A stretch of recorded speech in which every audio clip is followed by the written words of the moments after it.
Hey everybody, it's me, it's Undead Viking, coming to you with another video review. The game that I am reviewing today, well, you probably know since you've clicked on the link and you see it, but the game I'm reviewing today is Spartacus, a game of blood and treachery. Now, if you've watched my best games of 2012, you'll know that I have rated this game as the #2 best game that came out last year. And, you know, I'll get into the reasons. Well, you probably, if you watched my best of, you know the reasons why. But if you haven't, I'll let you know exactly why I think the game is excellent. But I wanted to do reviews of the games that I said were really, really good because, you know, I mean, just to be fair and let you know a little bit more in depth as to why I like those games. And also to help you decide whether or not there's something you want to add to your collection. Now, Spartacus, obviously, this is a game that is using the intellectual license or whatever of the show that's on Starz Network, the Spartacus TV show. And I've never watched. I think I've watched half of one episode in total. From what I understand, it's very good. You know, lots of blood, lots of sex, lots of nudity, stuff like that. That you know, people are drawn to. Obviously, those things are. Sex and violence always sells, right? You know, theoretically. The game itself actually says on it, mature content. Now, I mean, there's no outright nudity in this at all. There are some very questionable language usages a lot. There's lots of blood. And there definitely is some mature themes, if you will. Now, I don't think this is a game that... if your 10-year-old kid gets a hold of it, is going to be like scarred for life. But this is something where you might want to like take a look at it, and there might be components that you might want to take out or something like that. But for the most part, if you got teenage kids, I'm pretty sure they can handle what's inside this box. And if you're an adult, I don't think anything about this will be offensive, well, to the vast majority. But if you're offended by it, you're offended by it, and hey, that's cool, whatever, man. Just go with it. But for me, the game did not offend me in any way. But you know, like I said, I wouldn't just throw it into a preschool and let them play. Right? Anyway, so I just wanted to throw that out there in case you're thinking about picking it up.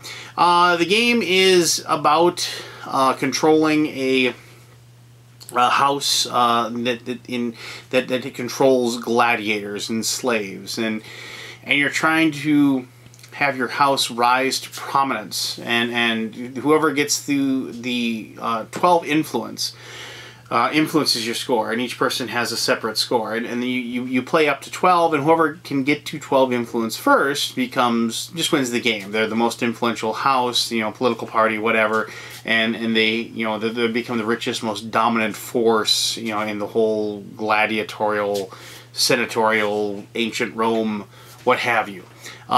Regardless, it's a race to a score of 12. And you get there by using slaves, using gladiators, hosting the gladiatorial games, winning the gladiatorial games, and things like that. And there's lots of ways to go about playing the game and being able to win. More importantly, this is a very thematic game. If you, I mentioned Ameritrash, I mentioned Euros and things like that, and I don't like using those kind of like all-inclusive descriptions. I like to say, hey, a game's fun. You can play a game that's fun, and it doesn't matter what type it is. But I've had people ask, well, what does a Ameritrash game mean? What does a Euro game mean? Really quickly, and this is open debate, obviously. In my opinion, an Ameritrash game is a game that has a lot of randomness, and it has a very, very deep immersive theme that drives the game. That does not mean that Euros, in my opinion, Euros have less randomness. They can have some, and some Euros have tons of randomness. But they tend to have a theme that, while kind of collects and connects the game together, you could swap out that theme fairly easily with something else. And those aren't tried and true definitions, and I probably bored a great deal of you with that little definition, but I've been asked that question a few times, and I just felt I wanted to say that. So Anyway, I'm going to show you how to play the game. It's a very, very straightforward game. You know, this is one of those like really good rules where the rule book is actually excellently written. It just, you know, one by one, it tells you each set of state of the game. You know, what happens during the setup, what happens during the auctions, what happens during the gladiator combats, and it just goes, you know, one by one, and then you just repeat, and so you go through that cycle until somebody eventually wins the game. And Gale Force 9 Publications, the people that came out with it, I never even heard of them before. And this game just, I've told this story on my podcast, but when I went to Gen Con, they had this game there. And I thought about going, I saw it being played, and I kind of looked at it, and I was like, that looks really interesting. It's something I might want to pick up. And then I just totally blanked it out. I never went back over. I never picked up a copy. And then, of course, it took a long time for it to become available to order. I mean, Gen Con, they had copies there to buy, but I just didn't buy it. You know, like, you know, I just blanked it out. So when I finally did get it, you know, it was one of those things where it's like, where's this Gale Force 9 been? I mean, it's just they came out of absolutely nowhere and came out with a game that I really, really enjoyed. And so, you know, kudos to them, you know, just being, I mean, maybe, I'm sure there's tons of other stuff they've done. Like I said, I just had my head buried in the sand and I didn't know anything about them. But anyway, I'm going to show you how to play the game. And then after I'm done showing you how to play the game, I'll, as always, tell you exactly why I think this game is awesome. So, let's do this then.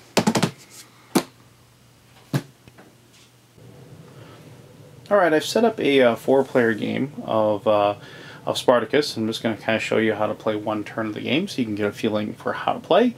As you can see, this game is for 3 or 4 people. I've never played with 3. I've always played this game with 4. And I've heard tell that the 3-player game works, but the 4-player game is definitely where it's at. Because you want all 4 players at each other's throats during the game to increase that level of tension and treachery, if you will. Each person gets one of the houses that is vying for influence in ancient Rome. You can do those by choice or hand them out randomly. I'm just going to show you one of the player cards that you get. This is for House Tullius. I know nothing about this guy. I know nothing about this house since I've never watched the show. Up here is the influence track. Whoever gets to 12 wins the game. You don't win it outright. You actually have to get to 12 and maintain it through the end of that phase of the turn. And if somebody else ties you, you will go into a tie-breaking situation. As far as what number you start on here, it totally depends on how long you want the game to be. The standard is starting at 4 influence, but obviously if you want a longer game, you can start at 1. If you want a shorter game, you can start at 6 or 7 or whatever. Each one has their starting assets. In this case, House Tullius begins with 2 gladiators, 3 slaves, 1 guard, and 9 gold. And then they have special rules that they have. And the special rules in this one is duplicitous dealings. During his influence phase, he can exhaust 3 slaves. Now he's not like working them to death. It means like exhausting, like turning the card so it can't be used. If you exhaust 3 slaves, you can discard up to 3 cards, Intrigue Cards, which are these cards that allow you to break the rules and do special tricks, basically. And then replace those with new cards. And that's important, actually, because of the fact that there's lots of cards that just aren't really of value during certain periods of the game, so being able to get rid of those is really nice. And also, you can discard 3 slaves to gain 1 influence. And obviously, influence is what it takes to win the game. You know, that can be something that, since you can do it multiple times, if you can get a nice cadre of slaves working for you, you might be able to, you know, spring a really big turn and get a bunch of points and win the game. And interestingly, like House Glaber over here, they can discard guards to gain influence. Batiatus over there discards gladiators to gain influence. And you can't really see it, but House Salonius up there at the top, they discard 1 of each, 1 slave, 1 guard, and 1 gladiator, and they can gain an influence. And it's always really smart to keep in mind what those special abilities are, because you don't want somebody going into their influence phase and winning the game. You know, so if you know that like House Batiatus is like within 2 points of winning, and they have 6 gladiators, you need to do something to stop them, so they can't just discard all 6 of their gladiators and gain 2 influence and win the game. So it's something you really need to pay attention to. But you hand everybody out their starting cards. Slaves go on this side of your player card. The gladiators go on that side, and the guards, which protect you against dirty tricks, just are like kind of go underneath. And I'm just going to show you some of those cards real quick. Like here's a starting gladiator. It says that he's a Thracian warrior. There's a nice little flavor text down here with a naughty word. You know, this isn't a game that is like it's rated M basically. You should be 17 or older to play this game, but you know, what have you. When the number for the attack, defense, and speed, that's actually the number of dice you'll get to roll when they go into combat. Let me see if I can find a slave here. Okay, like here's a starting slave. She's a convict, and has no abilities really. 1, 1, and 1. If you ever did send her to fight, she wouldn't obviously last very long. The number of gold here, you can always turn cards in for money, so you could sell this slave for gold. And so you know, and all the gladiators aren't the same. See, like you notice he's 3/2/2.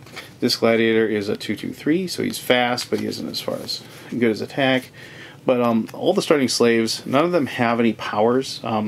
Later slaves will have like special abilities they can get that you can buy, and obviously because of the mature theme, the women aren't known as like prostitutes or anything. They're called attendants, and so I mean it isn't like a really vulgar game, but obviously you need to know your audience if you're going to be playing this game, and make sure that the people that are playing it are going to be able to handle the more mature theme. I mean, my group, there's no problem, obviously. I played it with teenagers, and they don't have a problem with it either, but just letting you know. After you've gotten your starting assets, as far as your starting slaves, your starting gladiators, and your money, each person then will be dealt in the intrigue. You go off into the intrigue phase, and each person will be given 3 cards out of the intrigue deck. Now you can hold on to these cards, you can use them immediately, but you have to maintain your hand size. And your hand size is determined by the amount of influence. And I'll just show that real quick. Like if your influence is 1 through 3, hand size is 3. 4 through 6 is 4. 5. 6, as you can see. So those are the cards you can hold over if after the intrigue phase is completed. The intrigue phase is handled one person does their entire intrigue phase, and the next person goes, and the next person goes. And whoever is the host is actually the first player. To begin the game, you just randomly do that. Everybody rolls a die, and you figure out who goes first. I'm just going to show you some intrigue cards real quick here. And so like if these are your 3, the number up here is the amount of influence you have to be able to successfully play the card. It should be noted that you never actually spend your influence. If this was 4 and you had 4 influence, you wouldn't go down to 0 influence to do it. It would just, you know, you can do it because you have enough influence. So caught taking bribes, you pay target dominus, which is the house, 3 gold. So you take 3 gold of yourself, hand it to somebody else, and then -1 influence to that person. So they've lost a victory point. Unlock 8. Target dominus must choose 1 and discard 1 ready slave. So if they have a ready slave, they have to discard that. And here's one, conspiracy. It's -2 influence target dominus. Well, that's awful. It's two victory points. But you notice the amount it costs to do this is 16. Well, obviously, since the influence chart on each person's card only goes to 12, you might be wondering, well, how do you get to 16? Well, here's where the negotiation happens. So if I'm holding this card, I'm not showing it to anybody. I can, and like, let's say House Glaber was getting close to winning. Or, like I said before, House Spartacus, they were at 10, they were going next. I knew they had enough gladiators to discard to win the game. And I had 8 influence, and Glaber had 10 influence, and Slonius had 8 influence. I could appeal to either of them and say, hey, this person's going to win the game. will you loan me your influence? And once again, you're not spending any of your influence. He's just, like, one of those two houses is just saying, yes, I will help you. How much do you need? And I say, oh, I need to get 16. Well, you and I can get to 16. Bam. We'll play this card. I play the card. And we affect that player. Now, you might be wondering, well, is there any way to defend yourself against those attacks? And one of the intrigue cards are these guards. And if you have a guard and it's played in front of you, you can discard the card and then you roll a die. And on 4 through 6, you foil a scheme that's targeting you. So if somebody does try to screw with you with a scheme, you can just use your guards hopefully to protect yourself from that. Now I'm going to show you this real quick here, and I'm going to show you some of the other cards. But you'll also notice in the bottom of each one of these cards there is a gold icon. And so if you don't want to actually use the card for what is on there, you can always discard them during the intrigue phase to make some money. So obviously, if in the first turn of the game, this is going to be a tough card to use. And so if you discard it, you can get 2 gold for it. And so then that gold can later be used during the market phase and also during the gladiator phase. I was going to say, besides the intrigue schemes, there's also intrigue cards that are reactions. And support from Rome, notice that you have to have 8 influence to do it, but you foil a scheme and you retrieve a guard card from the discard pile. So this is a reaction. Reaction cards can't really be played during the intrigue phase. You just play them when the situation that needs for this card to be played arises. So somebody plays a scheme and you say, well, attack with that, I'm not going to let that happen, and I'm going to foil it, and then I'm going to take a guard card from the discard pile. Sometimes, like, is this. Play after a gladiator dies in the arena. +1 influence the gladiator's dominus. Now you're saying, well, why would I want to do that? Well, if it's your gladiator that just got killed, you play that, and then even though you lost the combat, you might gain an influence out of doing so. And so you can see, like, in a really cool way, the reactions are actually kind of like the big nice surprise cards that you can play to really change the course of the game, if you will. So after each person's intrigue phase, and I should mention that during the intrigue phase is also when you're able to use your house's special abilities as well. But you get done with that, every person gets their chance to play their cards and do their thing, and you go on to the market phase. Now, first thing you do with an open market is that all the players can, haggle with each other. If you've got gladiators you want to sell, if you have weapons you want to sell, you can say, give me 3 gold and I'll give you this gladiator, or I'll pay you 10 gold for that trident that you have, and so on and so forth. And that goes for as long as need be. We never really seem to do a lot during the open market. It just doesn't seem to happen. But after that's done, the person that's hosting goes into the market deck, and they take 4 cards off the top, and they place these 4 cards in the middle of the board, like so. And the first person then just picks one at random and says, this is the first item of forbid. And then, like, the first item of forbid is a javelin, which is a you exhaust it during combat, and you get to attack at a range 4 using your speed ability, and so you can try to hurt somebody with that. And once again, if you ever want to sell it, it'll be worth a gold. So what happens with any of these is that each person will take these are the gold coins that each person gets. They take they put their hands, if you play games with like blind bidding, where nobody else knows, you take all the money, you put it underneath, you have your money in your hand, you put it underneath the table, and you figure out how much you want to bid, and everybody puts their hand in, and you flip it over and you show. And whoever bids the most gold gets the item that is up for bid.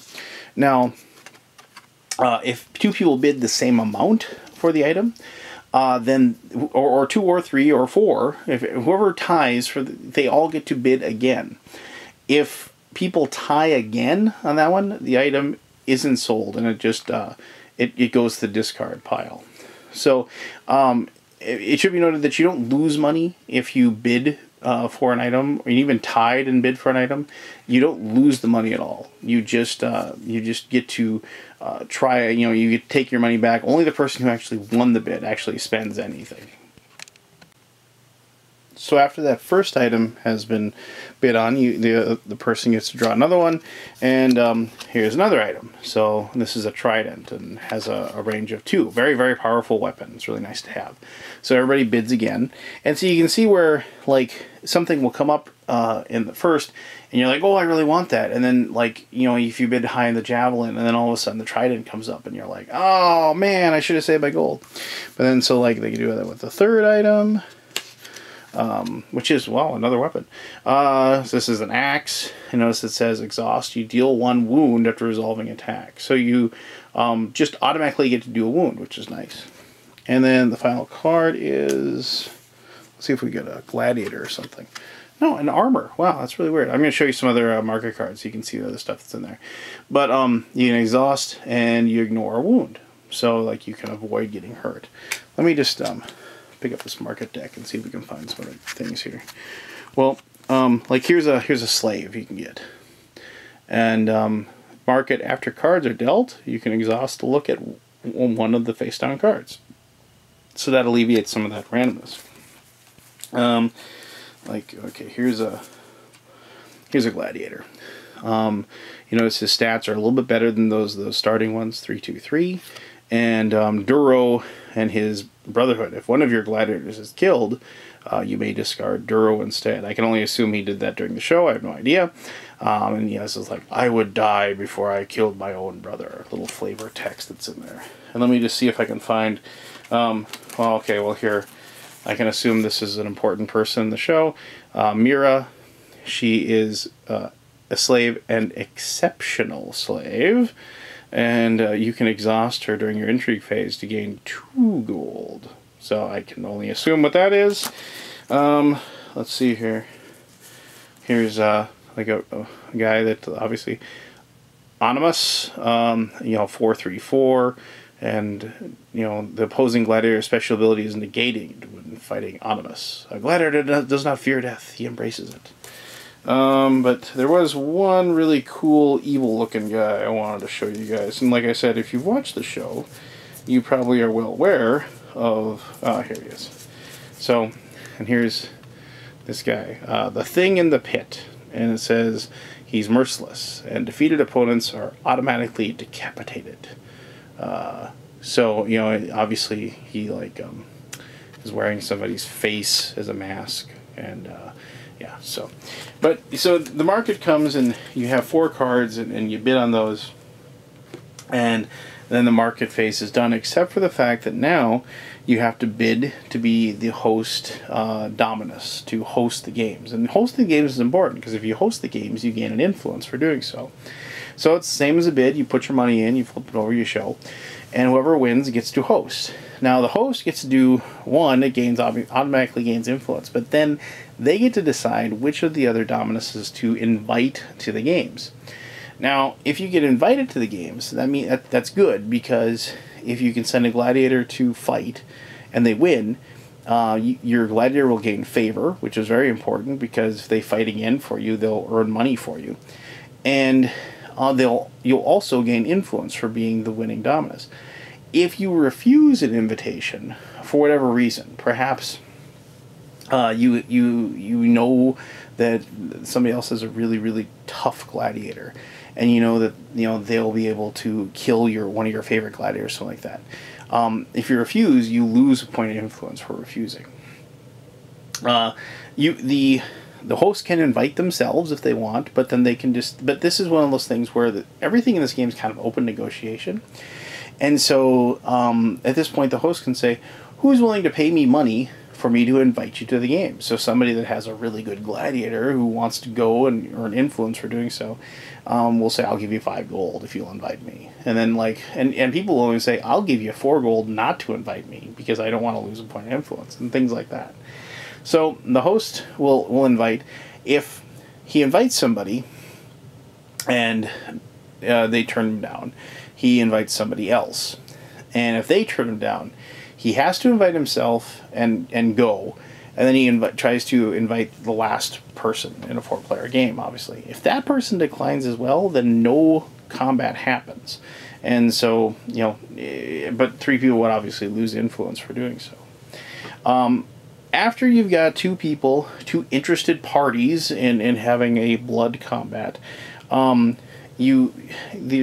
these little figures like this, and you set them up like so. So let's say House Tullius and House Glaber were going to fight, and now you get to wager. And you'll notice in these corners of the board, there's these places where you can place wagers. Victory for, and you might not be able to see it, but there's a 1 here, and there's a 2 underneath this guy. So this is for 1, that's for 2. You can see there's a 1 in that corner and a 2 in that corner. You will take your money, and it should be noted that you can't bet against your own gladiator. You can't like say, oh, I'm going to lose, or and I'm going to have that guy win, and I'm just going to go in and I'm not going to try to win. You can only bet up to 3 gold. But so if you like believed in your gladiator, like House Tullius does, they take 3 gold, they put their house marker on top like that, and they just place that there, saying, I'm going to win. I'm betting 3 gold that I'll win that. Now over here, you'll see that there's one for injury and one for decapitation. Now, injury happens, and I'll show. Injury happens when you manage to knock out 2 of the 3 dice pools that the player has, and then that gladiator has been injured in the combat. If you manage to knock out 3 of the gladiator's dice pools, a decapitation occurs. Either of these pay off 2 for 1. So if, let's say, and the thing from the pit, remember I showed you that guy, he automatically decapitates. So, let's just say that House Tullius has that gladiator and he thinks he's going to win. Obviously, if he wins, there's going to be a decapitation. So he'll bet 3 gold and place that there. Now, I'm not going to do everybody else's wagers, but everybody gets to wager whatever they wish, and they can move their stuff around and make their choices. So now we actually end fight, right?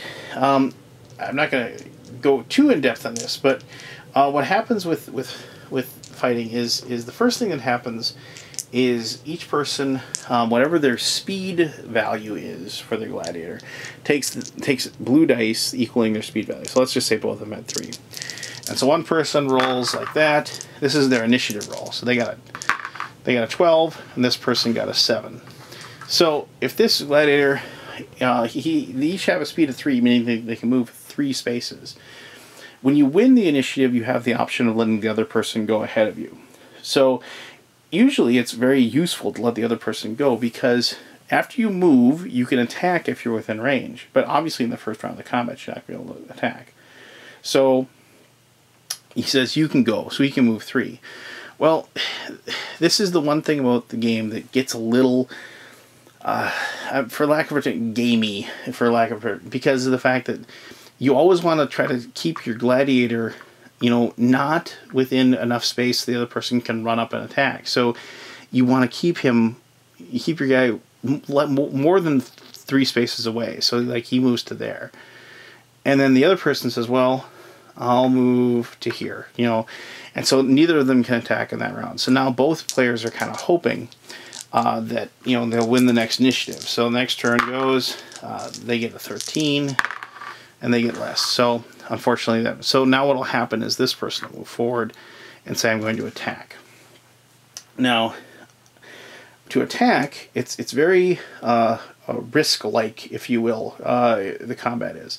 So let's just say this gladiator has a 4 attack, and this gladiator has a 3 defense.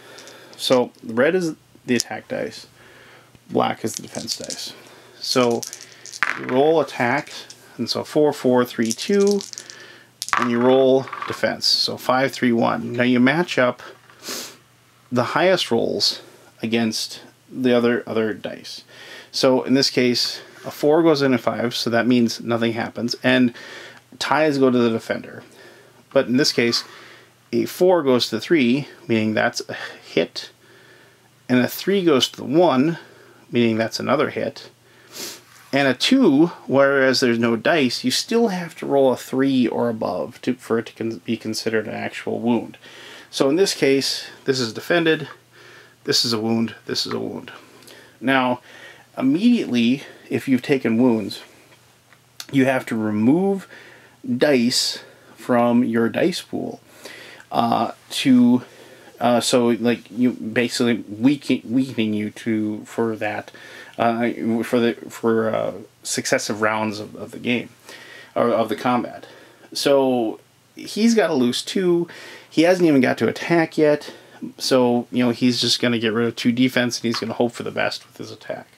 So then now it's that person's turn. Now he has one thing that he can do. He can move away if he wanted to, but that really wouldn't help him in any way because this person's just as fast. So same deal again. Let's say he's got 4 attack and this guy's got 3 defense. So defense dice will be 5, 5, 2, and attack dice will be a 6, 3, 1. So 6 will beat the 5. The 5 beats the 3.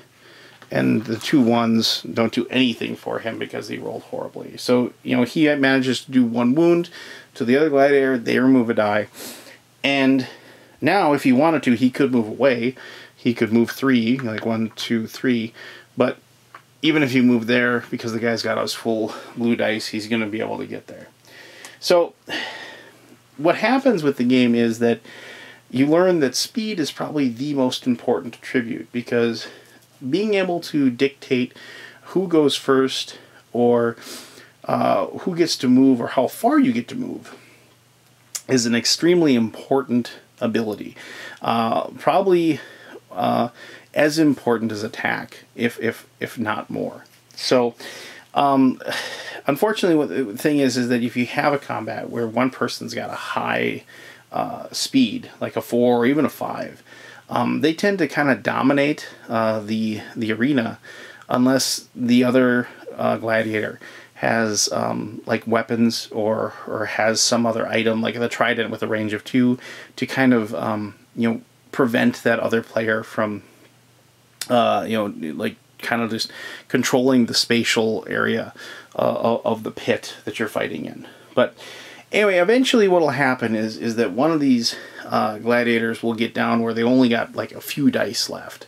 You can't ever just purposely lose all of the dice from all your pool. Eventually, one gladiator will be sitting on 1 of each die. That's what almost always happens. They just have 1 of each die. And what will happen is the other person will move in for a kill. They get 3 attack dice left. And like they roll really well like that. And then you kind of hope that you do better. 2 defense.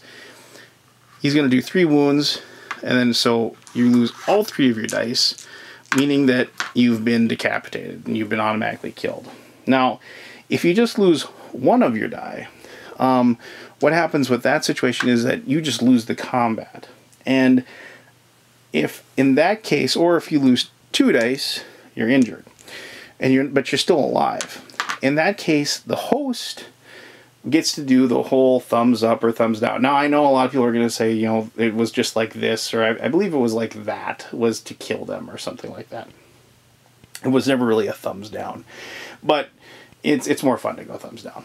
So, and then once again, that's a negotiation thing where the player that's hosting can say, well, you going to pay me some money, or is that guy going to be killed? And so you can kind of negotiate with the losing gladiator's house that controls them.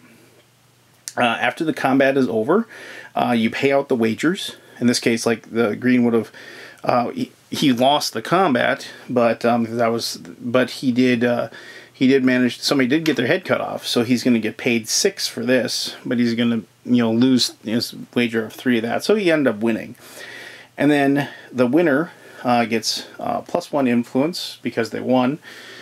Their winning gladiator gets a favor token placed on them. This means that if they ever go fight again, they automatically earn gold for their house when they go to fight again. If you ever get a 3rd favor token, you actually become known as a champion, which, once again, you automatically gain gold for if you go to fight. And then you start up to begin the next round of the game. You refresh all the cards that were exhausted. if any of your gladiators were injured, you get to roll a die. On a 4 through 6, they're healed. On a 1, they die from their injuries. On a 2 or 3, they remain injured. So we'd roll. If I had an injured, he would have died. But if I rolled a 2, I couldn't use him, but he just remains injured. But a 4 through 6, he recovers from his injuries. And then you balance your ledgers. And to balance your ledgers, you count how many gladiators you have, and you count how many slaves you have. Slaves are money, and gladiators cost money. So if you have 5 gladiators, that costs you 5 gold. And if you have 4 slaves, that earns you 4, so you got to pay 1 gold. If the reverse was true, you'd actually earn a gold. And then you just start up again. You hand out 3 intrigue cards to everybody. You do the intrigue phases, and everybody does that, starting with the host. Whoever's the host is the first player. Then you go on to the market phase, and so on and so on and so on, until eventually somebody manages to get to 12 influence, and if nobody else is able to match that or knock them down at the end of that phase, meaning that if you somehow got to 12 influence in the intrigue phase, if you were the first person to go and you got to 12, everybody else would get to go in that phase before you were declared the winner. So everybody else have a chance to knock you from your perch or to tie you, and then you, like I said, you go into a tiebreaker situation. But that's how you play Spartacus. It's not a tough game. It's one of those games where this massive deck of intrigue cards has tons of little things in there that mess with other players and make the game enjoyable. To like wipe the smile off somebody's face when they think they're doing well. And also, like I said, those reaction cards are really like your ace in the hole in a lot of situations. I mean, sometimes you'll wait a lot of the game for that specific situation to present itself, but when it does, it's pretty sweet when you get to basically lay a card down that knocks somebody off their perch, if you will. But let me tell you exactly why I really, really enjoy this game.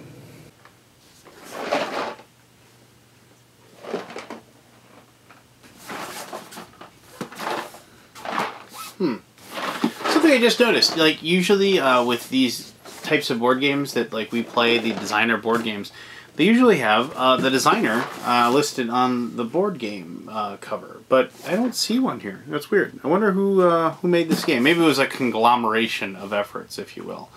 I do notice on the back it does say 17 or older, because of the fact that this game's got kind of a mature theme with the sex, blood, and violence. I don't exactly agree with that. But I also do notice that they have it says there's 26 dice included with this game. Yeah, I got 27. So, take that, Gale Force 9. You gave me an extra die. Anyway, so, besides getting an extra 6-sided die that I could use during my role-playing game sessions, why did I really like Spartacus? Well, it's kind of a throwback game for me. Back when I first got into the board game hobby, and I'm not talking about how I got into it like 6 years ago. I mean, way back when I played board games like in junior high and in high school. It was like games that I played were all, what I didn't even realize this at the time, but they were all very much like this. Very thematic, lots of dice, lots of combat, lots of in-your-face play, lots of take-that screwage type of stuff. And that's just the type of game that I played back then. And I really enjoy that type of game. Now, I've progressed and I've had my eyes opened to the other genres of games out there that are available.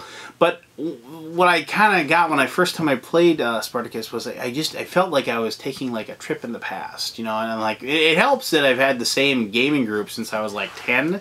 So, I've got like 30 years or so into the people that I play games with.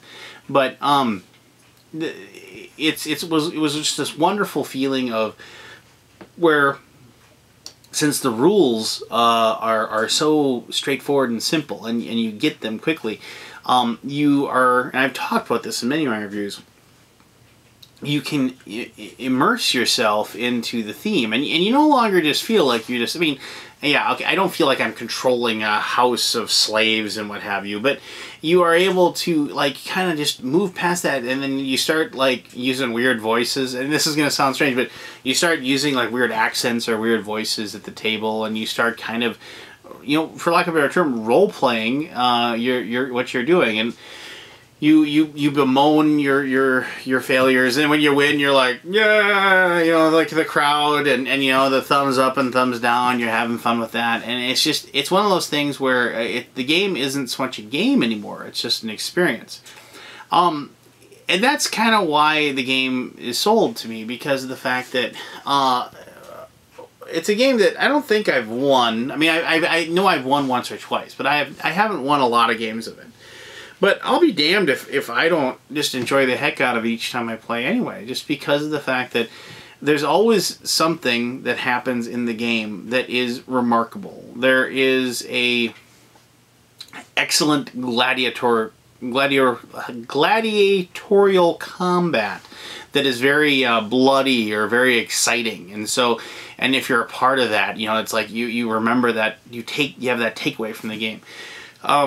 You have that you know, really great usage of your cards, something like that, or like, you know, just like there's a slave that's a cook, and it just says he's a cook. It doesn't do anything when but he's got one arm, and so like I remember a game where like you know, somebody basically got forced to take part in the combat because of the fact that they couldn't decline because they didn't want to lose an influence, but they sent that cook in to fight. You know, so we have this image of this guy. Oh, do you need me to make some food, sir? Oh no, I've got a different plan for you, buddy. Here, why don't we go ahead and put this helmet on and take this dagger and get out there? You know, so it's one of those things where and you have a good laugh at that stuff, and so the game isn't about winning so much. I mean, yeah, obviously you're playing the game because, you know, you're playing to win, but when you don't win, you still look back and you have great laughs about the game. And I guess each time I played Spartacus, and have played Spartacus, you know, both last year and I've played it several times in the new year as well,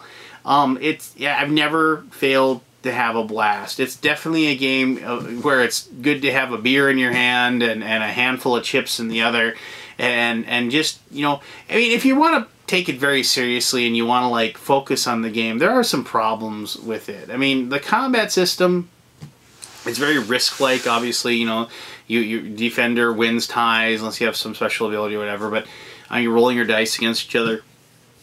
But the combat is all about who gets hit first, and by and large, if you get hit first and you're losing dice, you're losing the combat. It's a thing where speed is probably the most important stat, because it not only does it determine how far you can move on the map, it also determines whether or not you get to go first. And being able to go first in this game, and when it comes to combat, is the most important thing, because of the fact that if you can keep away from the other gladiator, especially if that person's slower than you, you can force them to make a move that makes it available to you to move forward and then attack them. And then that round's over, right? And so the next round, if you win that round of combat, you can attack them and then you can move away. And if you can move far enough away, then that person can't catch up with you, and they've been attacked now twice without being able to do anything back.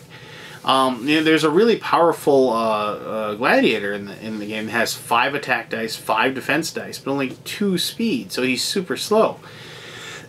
So he's really not that good. I mean, but this is a big but. If you can get him a trident, which extends his range by 1, then yeah, he becomes a viable thing. It's one of those things where the combat itself is just ever so slightly flawed, but they make up for it by the fact that you could never win a gladiator combat. You could never do it, get that influence, and you could still win the game just because you have all those other different cards you can play. You can host the games. There's all those other things that you can do that will allow you to win the game without ever having a good gladiator. You don't have to have that to win the game. And so that's why the game is bottom line is it's just fun and it's just good. It's because even though it has some wonky rules and there's some cards in the game that, like, we've definitely had arguments over, well, this would happen before this would happen, right? You know, no, I think that would happen. And, you know, we've had disagreements as far as interpretations of that stuff.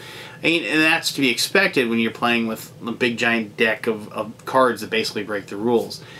The bottom line is that all little niggling problems with the rules aside, the game's just too much fun for me to poo-poo it because of those issues. I mean, it's a blast. If you're into games of chance and dice and screwing each other over, and plus if you like the show, I mean, I've never watched it, but if you like the show, I think this is an absolute must-buy, and I think you should go out and get it.